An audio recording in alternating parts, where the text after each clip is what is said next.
Okay, could you possibly do an explanation on the new STAR Alt 2 eligibility requirements in Texas? So they're really not much different. So they just added a lot more words to it.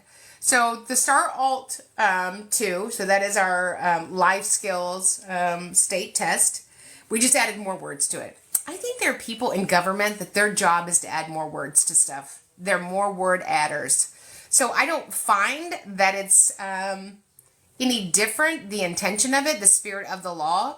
I think that they tried to add more words to clarify it, and it just made it more confusing for people. So the first question for an alternative assessment is, does the student have a significant cognitive disability? And that's our first question.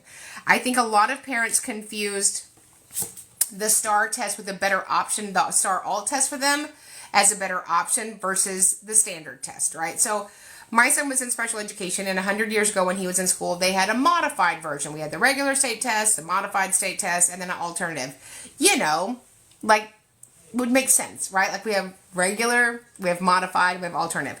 They took that away. So now everybody is either on an alternative test or on the state standards. And parents tell me all the time about how they feel that's unfair.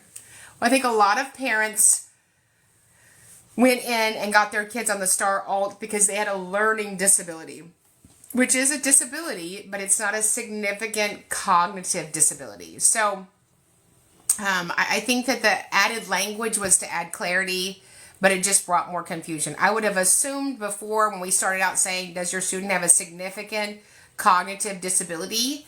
And your child had ADHD, we wouldn't have said yes to that question. But every question builds on itself, and you have to meet all five to meet criteria.